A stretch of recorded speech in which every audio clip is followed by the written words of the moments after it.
পাকিস্তান তো no doubt is a failed state. এটা homegrown কাশ্মীরের সন্ত্রাসী না, এইটা সীমানার ওই পারে পাকিস্তানি ভেস্টেড কোয়ার্টারদের প্লান্টেড, এ ব্যাপারে কোনো সন্দেহ নেই। আমাদের বাংলাদেশ সহ সারা বিশ্বে ইদানিং একটা অসুস্থ রাজনীতির প্রতিযোগিতা দেখছি, যে মানুষের পরিচয়ের বদলে আগে তার জাতীয়তার পরিচয়, তার ধর্মের পরিচয়, তার ধর্মের মধ্যে সাবগোষ্ঠীর পরিচয়, এবং সারা বিশ্বব্যাপী একটা উন্মাদন আমরা দেখছি। সেটা কখনো ধর্মকে নিয়ে, কখনো জাতীয়তাবাদকে নিয়ে, উগ্র জাতীয়তাবাদ, উগ্র আত্ম অহংকার, America first again, make America great again.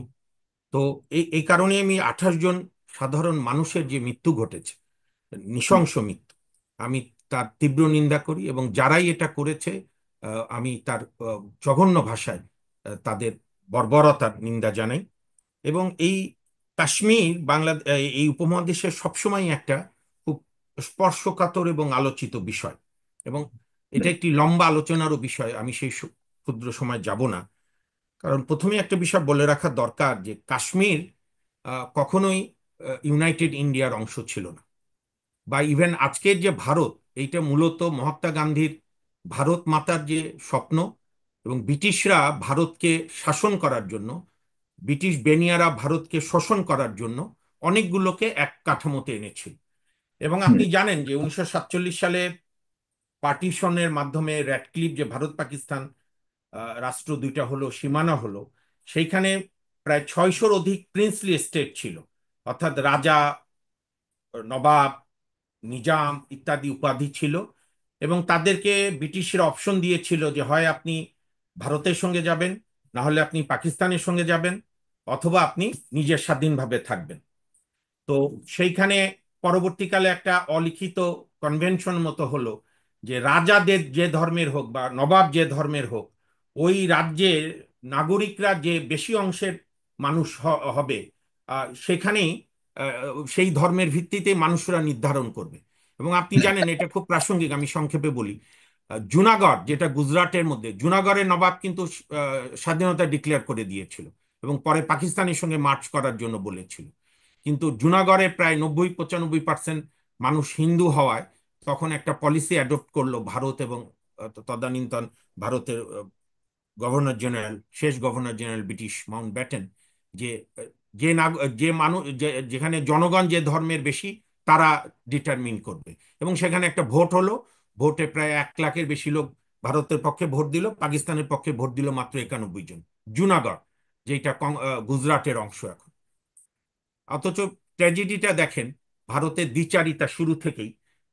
কাশ্মীরে প্রায় 97-98% মুসলমান, কিন্তু রাজা হরি সিং কাশ্মীরের, সে অ্যাকসেশন ডকুমেন্টে সাইন করলো, ভারতের সঙ্গে মার্চ করলো, এবং তার সঙ্গে আর্টিকেল 370, যেটা গত 19 সালের 2019-এর 5 আগস্ট ইন্ডিয়া অ্যাব্রোগেট করে এই নরেন্দ্র মোদীর গভর্নমেন্ট, যেটা একটা স্পেশাল বিধান ছিল কাশ্মীরে।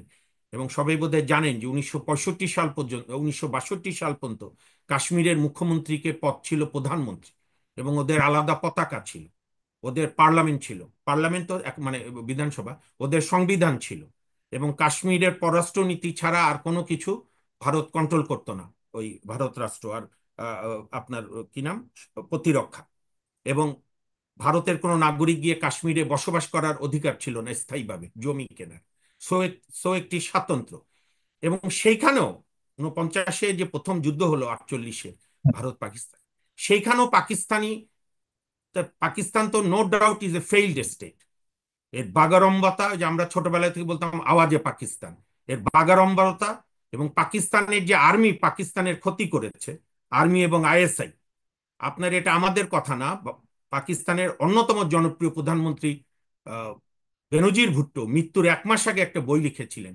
সেখানে উনি বলেছিলেন পাকিস্তান গভর্নমেন্ট, পাকিস্তান জনগণ, পাকিস্তানের এস্টাবলিশমেন্ট, মিডিয়া ইত্যাদি অল, তারা একটা দেশ, আর আইএসআই আর রাওয়ালপিন্ডির ক্যান্টনমেন্ট একটা দেশ। আপনি বলেন কোন সভ্য মানুষ বা কোন ধর্ম এলাও করে পাকিস্তানের সেনাপ্রধান 10 দিন আগে যে ভাষণ দিয়েছে, যে আমরা হিন্দুদের চেয়ে শ্রেষ্ঠ, দ্বিজাতি তত্ত্বই আমাদের আদি কথা। তো দ্বিজাতি তত্ত্ব বা টু নেশন থিওরি মুসলমান পাকিস্তানে থাকবে, হিন্দু হিন্দুস্থানে থাকবে, তাহলে এখন তো ভারতে 22 কোটি মুসলমান, পাকিস্তানের চেয়ে বেশি মুসলমান আছে। তারপরে জিন্নার এই দ্বিজাতি তত্ত্বকে তো রক্তের মধ্য দিয়ে বাংলাদেশের মানুষ মিথ্যে করে দিয়েছে। লাইক জর্ডান, লেবানন, সৌদি আরব, মিশর, হাজারো দেশ। তাহলে তো পুরো মধ্যপ্রাচ্য একটা দেশ হতো যদি ধর্মের ভিত্তিতে রাষ্ট্র হতো।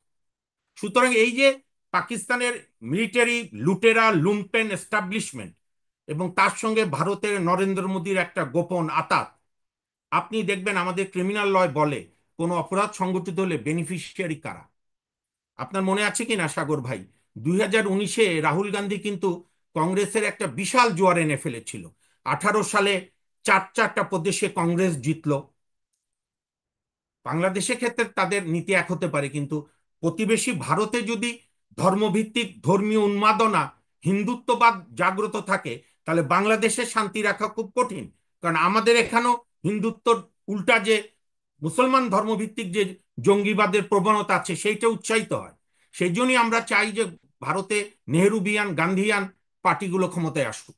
তো সেইখানে রাহুল গান্ধী অনেক দূর এগিয়ে নিয়েছিল, কিন্তু হঠাৎ দেখবেন 20শে ফেব্রুয়ারি, তারিখ ভুল হতে পারে, পুলবামায় অ্যাটাক হলো, আরডিএক্স বিস্ফোরণ করে লোকাল দুইটা ছেলে, ইয়াং ছেলে, 40 জন সিআরপিএফ মারা গেল। এইটাকে পলিটিসাইজ করার জন্য নরেন্দ্র মোদী 40 জনের লাশ নিয়ে আসলো দিল্লিতে। ওই 40 জন সিআরপিএফ এর আত্মীয় স্বজনরা, কারো বাবা, কারো মা, কারো পত্নী, বাচ্চারা ওয়েট করলো 2 দিন। এই যে নতুন নবাব ভারতের নরেন্দ্র মোদী, হিন্দু নবাব, হিন্দুত্ববাদী, হিন্দু খারাপ না, হিন্দুত্ববাদ পলিটিক্যাল আইডিওলজি, জঙ্গি। তো সে সে সম্মান জানানোর জন্য, এবং রাহুল গান্ধী ইন্টারভিউ দিয়েছে যে তাকে আটকে রেখেছিল, ওই লাশের কাছে যেতে দেয় না। সবচেয়ে বড় প্রমাণ, কিছুদিন পরে, আপনার মনে আছে নিশ্চয়ই, ওই সময় কংগ্রেস বিজেপি করতো, বিজেপি কৃষক দলের নেতা ছিল আপনার সত্যপাল বর্মা, সত্যপাল শর্মা বোধহয়। সে বলল যে নরেন্দ্র মোদী আপনার একটা চিড়িয়াখানায় শুটিং করছিল কি প্রকৃতির সঙ্গে। তখন যখন সে ফোন দিল যে মোদি ভাই, নরেন্দ্র নাম পুরো নাম জানেন তো, নরেন্দ্র দামোদর দাস ভাই মোদি, ওই গুজরাটের ভাই বলে। তো নরেন্দ্র ভাই, এরা তো বহুদিন আগে থেকে সিআরপিএফ সেন্ট্রালের কাছে হেলিকপ্টার চেয়েছিল, চার্টার্ড বিমান চেয়েছিল, ট্রাকে করে তো ওই রাস্তা দিয়ে আনার কথা না। বলছে তুমি চুপ থাকো, এখন কোনো কথাই বলবা না, আমাদের ফেইলুর নিয়ে তোমার কথা বলতে হবে না। তারপর তো জানেন ওই 40 জন শহীদের নামে নির্বাচন করে 19 সালে মোদী দ্বিতীয়বারের মতো প্রধানমন্ত্রী হলো। কাজে এইবারও দেখেন পুরা ভারতের ন্যারেটিভ, এবং এটাও আনফরচুনেট যে জঙ্গিরা করেছে, তারা ইসলামকে অবমাননা করেছে। সেখানে কালেমা পড়িয়েছে, যে কালেমা পড়তে পেরেছে তাকে ছেড়ে দিয়েছে, যে কালেমা পড়তে পারেনি দেখে দেখে বলেছে। এক লোককে মেরে বলেছে তোর মোদিকে গিয়ে বল। তো এগুলোর ফলে কিন্তু যে বিষয়টি ভারতের মিডিয়া, একমাত্র রাবিশ কুমার, আই স্যালুট হিম, সাহস করে বিকল্প মিডিয়া হিসাবে কাজ করছে, যেরকম আপনি করছেন এখনো, আপনাকে অভিনন্দনের জন্য। সে বলেছে যে সেইখানে যে ঘোড়া, যারা ঘোড়া চালায় ওই পাহাড়টায়, সেই সৈয়দ আদিল হোসেন সাহেব বীর, আমি তাকে স্যালুট দেই। সে সন্ত্রাসীদের একজনের কাছ থেকে বন্দুক কেড়ে নিয়ে প্রতিরোধ করেছে, অনেক আহতদের ঘোড়ায় করে তুলে নিয়ে নিরাপদ স্থানে নিয়েছে। সে ইচ্ছাগুলি বাঁচতে পারতো, সে তো মুসলমান, কিন্তু সে প্রতিরোধ করেছে এবং বলেছে আমরা কাশ্মীরিয়া, আমাদের ঐতিহ্য অতিথি সেবা করা, তোমরা এটা করো না। এবং আপনি তারপরে দেখেছেন 22 এপ্রিল ঘটনার পরে 23 এপ্রিল কাশ্মীরে এই প্রথমবারের মতো, আমি পুলওয়ামা অ্যাটাকের পরও দেখিনি, এর আগেও দেখিনি, কাশ্মীরের A to Z এই বর্বর নিন্দা, তীব্র নিন্দা করেছে, বলেছে আর যাই হোক তোমরা কাশ্মীরের ভালো চাও না। কাজে এটা হোমগ্রোন কাশ্মীরের সন্ত্রাসী না, এইটা সীমানার ওই পারে পাকিস্তানি ভেস্টেড কোয়ার্টারদের প্লান্টেড, এ ব্যাপারে কোনো সন্দেহ নেই। এখন সেইখানে পাকিস্তানের জঙ্গি মিলিটারি লুম্পেন এস্টাবলিশমেন্টের সঙ্গে নরেন্দ্র মোদীর আনহোলি অ্যালায়েন্স থাকতে পারে, যে তুমি এখানে একটু রাজনীতি মানুষ মারো, আমার তাহলে হিন্দু মুসলমান করতে সুবিধা হবে। এবং আমরা তাই দেখলাম গতকাল, গত 22 তারিখ থেকে আজ পর্যন্ত সমস্ত ভারতের মিডিয়া উন্মাদের মতো, যেহেতু গদি মিডিয়া সবই মোদির দালাল, আনফর্চুনেট, সো কল এত বড় ডেমোক্রেটিক দেশ বলে দাবি করে সমস্ত মিডিয়া। আগে এক এনডিটিভি একটু স্বাধীনভাবে বলতো, ফরাদ ভাই দেখেছেন বোধহয়, সেই এনডিটিভি গত 22 সালে ওই যে নরেন্দ্র মোদীর ব্যবসায়িক পার্টনার গৌতম আদানি কিনে নেওয়ার পর ভালো ভালো সাংবাদিকরা এনডিটিভি ছেড়ে দিয়ে বিকল্প মিডিয়া করছে, এবং বিকল্প মিডিয়া ভারতে অনেকগুলো আছে। আপনি নিশ্চয়ই জানেন সাগর ভাই, রাবিশ কুমারের, অজিত আঞ্জুমের, তারপরে স্ক্রল, তারপরে আপনার হচ্ছে কি নাম, আরেকটা আছে দা ওয়ার, দা প্রিন্ট, যারা বিকল্পভাবে চেষ্টা করছে। কিন্তু ভারতে দেখেন, এই যে সৈয়দ আদিল হোসেন শাহ শহীদের মৃত্যুবরণ করলেন, এই ভারতের অন্যান্য রাজ্যের নাগরিকদের বাঁচাতে গিয়ে নিজের জীবন বিসর্জন দিলেন, এবং তার বাবা দুঃখ করে বলল, আমার একমাত্র ব্রেড অ্যান্ড বাটার আন্নার ছিল আমার ছেলে। এবং পুরা কাশ্মীরে যে শোক, যে প্রতিবাদ, কারণ গত বছর 4 কোটি আপনার পর্যটক গিয়েছে, এই বছরও আপনার সীমাহীন। এবং কাশ্মীরে পর্যটনই তাদের রুটি রুজি। ওই যে দিন শেষে সাগর ভাই, ফাইন্যান্স ডিকটেটস এভরিথিং, রাইট। অর্থনীতি সবকিছু কন্ট্রোল করে। আপনি যে যাই বলুক, মোদি শয়তানি করে আর যাই করুক, আর্টিকেল 370 জোর করে অ্যাব্রোগেট করার পর প্রচুর ওখানে প্রাইভেট শক্তিগুলো, প্রাইভেট ইনভেস্টরগুলো বিনিয়োগ করেছে। ঘটনাটিকে আপনি আসলে মনে করেন কিনা যে কাশ্মীরি মুসলিমরাই কি আসলে এই না, ধরনের প্রশ্নই ওঠে না, প্রশ্নই ওঠে না।